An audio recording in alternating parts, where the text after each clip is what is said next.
கிறிஸ்துவுக்குள் மிகவும் பிரியமான சகோதர சகோதரிகளே, இயேசு கிறிஸ்துவின் நாமத்தினாலேயே உங்கள் யாவருக்கும் எனது அன்பின் நல்வாழ்த்துதலையும் வணக்கத்தையும் தெரிவித்துக் கொள்கிறேன்.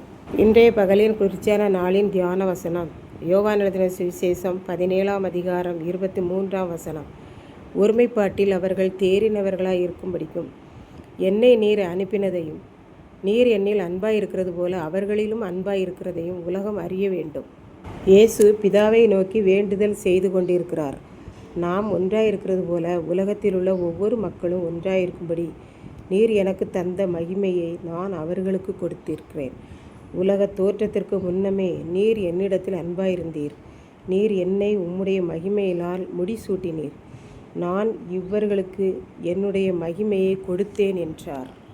பிதாவே, நீர் எனக்கு தந்த மகிமையை இந்த உலக ஜனங்கள் காணும்படியாக நான் எங்கே இருக்கிறேனோ அங்கே அவர்களும் என்னுடனே கூட இருக்க எனக்கு மிகவும் விருப்பம் என்கிறார். என்ன சொல்ல வருகிறார் என்றால், நான் இப்பொழுது இங்கே இருக்கிறேன், இனி நான் பரலோகத்துக்கு வரப்போகிறேன். ஆகவே என்னோடே கூட அவர்களும் பரலோகில் இருக்க வேண்டுமென்று நான் விரும்புகிறேன். எனக்காக நீர் அதை செய்ய வேண்டும் என்று பிதாவானவர் தேவனை நோக்கி வேண்டுதல் செய்கிறார்.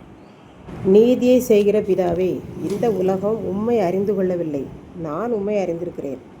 நீர்தான் இந்த உலகத்துக்கு என்னை அனுப்பினீர் என்று இந்த மக்களும் அறிந்திருக்கிறார்கள். நீர் என்னிடத்தில் வைத்த அதே அன்பை இந்த மக்களிடத்திலும் வைக்க வேண்டும். நானும் எப்பொழுதும் அவர்களோடு இருக்க வேண்டும் என்பதற்காக உம்முடைய நாமத்தை அவர்களுக்கு தெரியப்படுத்தினேன், இன்னமும் தெரியப்படுத்துவேன் என்று வேண்டுதல் செய்கிறார். ஒரு மனப்பாட்டில் அவர்கள் தேறினவர்களாயிருக்கும்படியாகவும் என்னை நீர்தான் இந்த உலகத்திற்கு அனுப்பினீர் என்பதையும் நீர் என்னிலும் நான் உம்மிடத்திலும் அன்பாயிருக்கிறதையும் உலகம் அறியும்படிக்கும் நான் அவர்களோடும் நீர் என்னோடும் ஒருமைப்பாட்டில் தேறி இருக்கும்படியாக நான் வேண்டிக் கொள்கிறேன். இந்த உலகத்தில் உள்ள எல்லாரும் ஒருவரை ஒருவர் அன்பு பாராட்டி ஒன்றாயிருக்க தேவன் விரும்புகிறார் என்று பார்க்கின்றோம். இப்படித்தான் ஒரு குடும்பத்தில் ஒரு மகள் இருந்தாள். அவள் பெற்றோர் நன்றாக அவளை பறிக்க வைத்தனர். இந்த உலகத்தில் என் பிள்ளை எல்லா காரியங்களிலும் கலைகளிலும் தேறினவளாக இருக்க வேண்டும் என்று சொல்லி நன்றாக படிக்க வைத்தார்கள். அவர்கள் எதை செய்ய வேண்டும் என்று நினைத்தார்களோ அதையெல்லாம் அவள் கற்று தேர்ச்சி அடைந்தாள். படிப்பெல்லாம் முடிந்தது. நன்றாக படிக்கிறவள், அறிவுள்ள பிள்ளை என்றெல்லாம் பெயர் இருந்தது. அவளும் மிகவும் சந்தோஷமாக இருந்தாள்.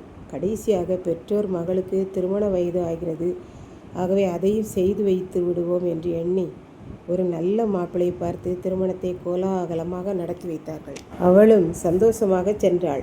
சில மாதங்கள் கழித்து குடும்பத்துக்குள் இசைந்து எப்படி வாழ வேண்டும், கணவரோடு இசைந்து எப்படி வாழ வேண்டும் என்று நினைக்கும்போது அவளுக்கு கொஞ்சம் பிடிக்கவில்லை.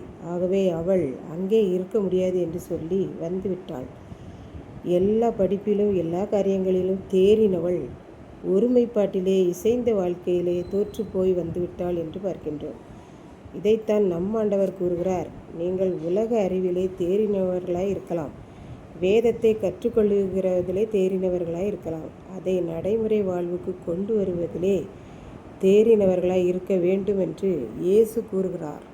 இதை கேட்டுக்கொண்டிருக்கும் எனக்கன்பானவர்களே, இன்றைக்கு நாம் எதிலெல்லாம் தேறினவர்களாய் இருக்கிறோம், இன்னும் நான் எதிலெல்லாம் தேற வேண்டும் என்பதை சிந்தித்து பார்ப்போம்.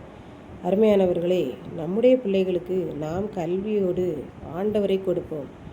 சொந்த குடும்பத்தில் தாய் தகப்பனோடு சகோதர சகோதரிகளோடு ஒருமைப்படவும் இசைந்து வாழவும் கற்றுக் கொடுப்போம். இங்கே கற்றுக்கொள்கிறவைகளை அவர்கள் அடுத்த குடும்பத்திற்கு செல்லும்போது, ஆண் குழந்தை என்றால் அவன் மனைவியோடே ஒருமைப்பாட்டில் தேறினவனாக காணப்படும் போது நாம் மிகவும் சந்தோஷமாக இருக்கலாம். ஆண்டவர் நம்மை பார்த்து அப்படித்தான் கூறுகிறார். ஆகவே நாம் ஒருமைப்பாட்டில் தேறினவர்களாக காணப்படுவோம். கர்த்தர் தாமே இந்த வார்த்தைகளை ஆசீர்வதிப்பாராக. ஆமென். ஜெபம். அன்பின் ஆண்டவரே, இந்த அருமையான நல்ல நாளுக்காக நன்றி செலுத்துகிறேன். இப்பொழுதும் இதை கேட்டுக்கொண்டிருக்கிற ஒவ்வொரு பிள்ளைகளும் தன்னுடைய குடும்பத்தில் மாத்திரமல்ல, அடுத்த குடும்பத்திலே இசைந்து ஒருமைப்பாட்டில் தேறினவர்களாய் வாழ அருள் புரியும். மீட்பர் இயேசு கிறிஸ்துவின் நாமத்திலே தாழ்மையோடு வேண்டிக் கொள்கிறேன் பிதாவே. ஆமென்.